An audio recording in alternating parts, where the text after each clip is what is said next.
पूछ रहा है आज सारा भारत, कब होगा पाकिस्तान का अंत? पूछता है भारत कि इस आतंकिस्तान का अंत कब होगा? एक बार नहीं, दो बार नहीं, आधा दर्जन बार, कम से कम आधा दर्जन बार भारत छू के वापस आ चुका। हम दिखा चुके हैं पाकिस्तान को, और मतलब पाकिस्तान को दिखाने की जरूरत है नहीं।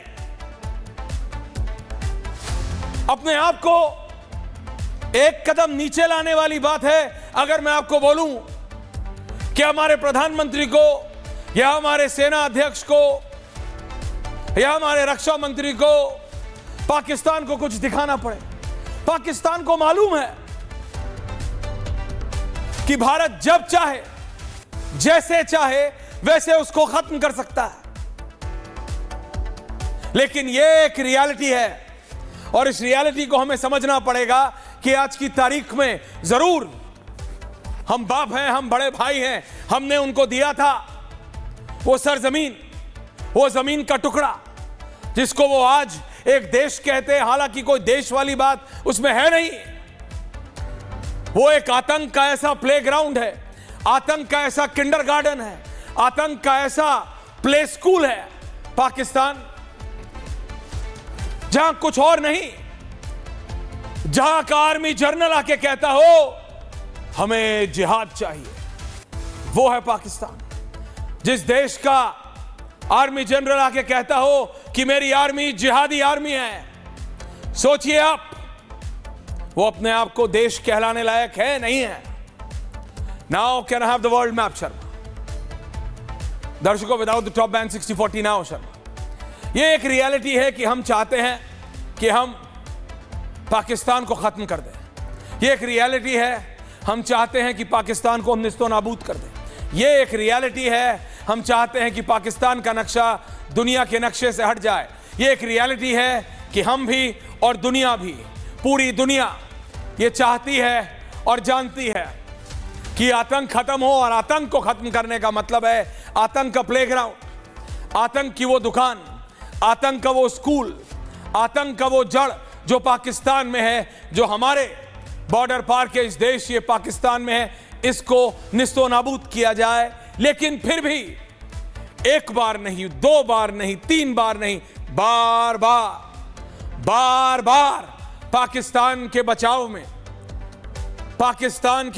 में किसी ना किसी कारण पहले था, एक जमाना था।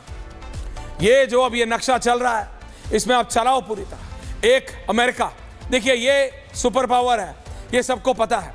अमेरिका में ये किसका चेहरा बन रहा है वो हर इलेक्शन के बाद चूज होता है। अमेरिका की जनता चूज करती है। आजकल डोनाल्ड ट्रंप है, एक रशिया, तीसरा चीन। ये तीन ऐसे देश हैं। रूस में पुतिन है for the longest period of time. तीसरा चीन, चीन में शी जिनपिंग है, Xi Jinping for the longest period of time. चौथा भारत। भारत कोई चाहे कोई ना माने, भारत इन तीनों देशों के लिए किसी ना किसी प्रकार से, किसी ना किसी तरीके से चैलेंज क्रिएट करता है। चाइना और अमेरिका के लिए सबसे ज्यादा। रशिया हमारा मित्र है, लेकिन यह बात हमेशा सही है कि कोई भी ताकतवर मित्र यह नहीं चाहता कि आप उतने ताकतवर हो जाएं। कोई भी आपसे ताकतवर व्यक्ति यह नहीं चाहता कि आप उसके बराबर बैठने लगे। और नरेंद्र मोदी बैठने लगे हैं, भारत बैठने लगा है। भारत की सेना, भारत की अर्थव्यवस्था इन तीनों देशों को कहीं ना कहीं घबराहट में लाती है। क्या यह सही बात नहीं कि जब अमेरिका और चीन के बीच यह जंग हुई, टैरिफ वॉर जिसे कहते हैं, पैसे की जंग हुई, तो सारी दुनिया ने, पूरे संपूर्ण विश्व ने, हर एक देश जो आप इसमें देख पा रहे हैं, ग्वाटेमाला से लेके ग्रीनलैंड तक, सबने भारत की ओर देखा। सबकी बड़ी कंपनियां भारत की ओर आने लगी। क्या इससे चीन परेशान नहीं है? जब रूस और यूक्रेन की जंग हुई, रूस के ऊपर अमेरिका ने, रूस के ऊपर नाटो ने, रूस के ऊपर यूरोपियन यूनियन ने, सबने सैंक्शंस लगाए। जनरल साहब, क्या यह सच बात नहीं कि रूस को बचाने के लिए, रूस की इकोनॉमी की मदद करने के लिए भारत ने कच्चा तेल खरीदा। दुनिया ने हमको क्रिटिसाइज करने की कोशिश की। हमारे विदेश मंत्री ने हमारे प्रधानमंत्री के कहने पे दो टूक जवाब दिया, हमें मत सिखाओ, we know what we need to do.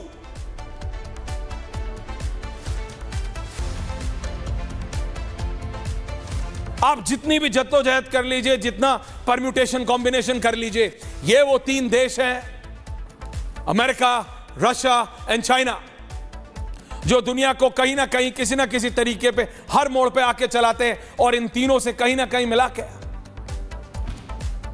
Bharat की उभरती हुई इकोनॉमी, भारत की बढ़ती हुई सैन्य शक्ति, Bharat as a power, as a whole, एक संपूर्ण जिसे कहते हैं ना ग्रोथ, वो कहीं ना कहीं खटकती है।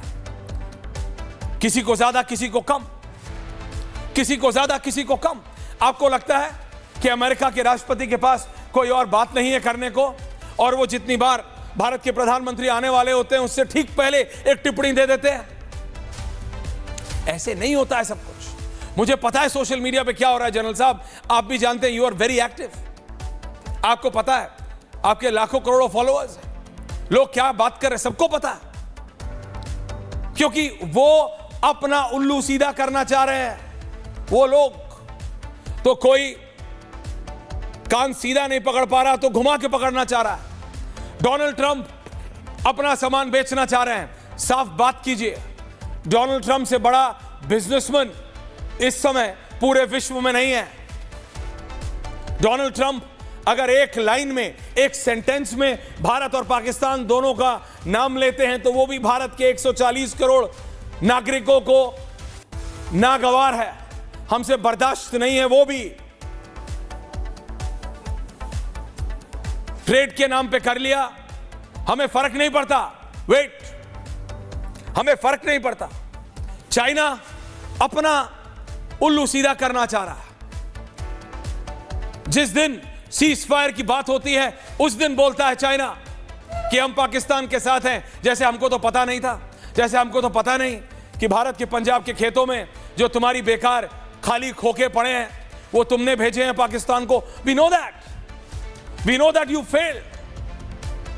जितनी पीआर मैकेनिज्म चलानी है जनरल साहब, ये इंटरनेशनल मीडिया की मदद से चला लीजिए। क्या आपको नहीं पता जनरल साहब कि ये so called the बिगीज of the media world, ये दुनिया के बड़े बड़े 4-5 अंतरराष्ट्रीय ब्रॉडकास्टर्स ने पूरा एक प्रोपेगेंडा चलाया है कि किस तरीके से भारतीय और रूसी सिस्टम फेल हो गए चीनी यानी चाइनीज सिस्टम के सामने। इनको लगता हमको पता नहीं है। तुम चला लो, ये सोशल मीडिया पे चला सकते हो। ये सोशल मीडिया की जंग ही नहीं है साहब। तुम्हारे बस का सिर्फ सोशल मीडिया पे करना है, तुम्हारे बस का सिर्फ बोलना है। हमारे बस का कर दिखाना था, हमने करके दिखाया। लेकिन एक बार फिर, can I go back to the map and do not change the map till I tell you to, till I have general GD Bakshi in the next 30 seconds. Map समझिए दर्शकों, हो क्या रहा है। भारत न कश्मीर पे कभी कॉम्प्रोमाइज बर्दाश्त कर सकता था, न करेगा। ये एक रियलिटी है। अमेरिका के राष्ट्रपति डोनाल्ड ट्रंप ज्यादा बोलते हैं, ये आप भी जानते हैं और मैं भी। अमेरिका के राष्ट्रपति डोनाल्ड ट्रंप डिप्लोमेसी को नहीं समझते हैं, ये आप भी जानते हैं और मैं भी। हालांकि जब वो यूक्रेन के राष्ट्रपति को जब उन्होंने एक टॉप हैंड दिया था अपने ही ओवल ऑफिस में, तो आधी दुनिया को अच्छा लगा था। लेकिन डोनाल्ड ट्रंप ये क्या कर रहे हैं वो खुद जानते हैं। इस लड़ाई में मत पड़िए कि अमेरिका के कहने पे, अमेरिका ने देखो कश्मीर को अंतर्राष्ट्रीय इश्यू बना दिया। कश्मीर द्विपक्षीय विषय है, सिर्फ भारत और पाकिस्तान के बीच डिस्कस होगा। और हमारे प्रधानमंत्री ने साफ कह दिया है वो भी नहीं होगा तो सिर्फ पीओके पे बात होगी कि हम पीओके वापस कब लेंगे, and that is it, let there be no doubt about it. Trump क्या अपना साधना चाह रहे हैं ये अनाउंसमेंट करके वो ट्रंप जाने। शी जिनपिंग क्या साधना चाह रहे हैं वो जाने। लेकिन प्रधानमंत्री को क्या साधना है वो हम सबको पता है, हम 140 करोड़ भारतीयों को पता है। Can I request my guest to please come in, don't make them keep standing, thank you sir, please come in. मैं सिर्फ इतना बता रहा हूं आपको, ये जियोपॉलिटिक्स तब होती है दर्शकों, ट्रंप, शी, पुतिन ये जियोपॉलिटिक्स तब कर सकते हैं जब ये अपने देश में सत्ता पे हो। अगर ट्रंप अमेरिका में सत्ता पे ही नहीं है तो क्या जियोपॉलिटिक्स करेगा? अगर पुतिन रूस में सत्ता पे नहीं है तो क्या जियोपॉलिटिक्स करेंगे? अगर शी चाइना में सत्ता पे नहीं है तो क्या जियोपॉलिटिक्स करेंगे? तो भारत को पता है जियोपॉलिटिक्स का टाइम जब आएगा तो कर लेंगे। अभी बात भारत के संप्रभुता की है, अभी भारत के अहम की बात। हम ना कश्मीर पे किसी तीसरे को बर्दाश्त किया था, ना करेंगे। पाकिस्तान के एक एक झूठ, इनके प्रोपेगेंडा को, क्या ये अमेरिकी चैनल नहीं चला रहे जनरल बख्शी? क्या ये चाइनीज चैनल नहीं चला रहे? क्या ये कतारी चैनल्स नहीं चला रहे? सब चला रहे कि देखो चाइनीज मिसाइल सिस्टम ने इंडियन और रशियन S-400 सिस्टम को कैसे बेकार कर दिया, यहां कर दिया। इसलिए प्रधानमंत्री himself went to the Adampur airbase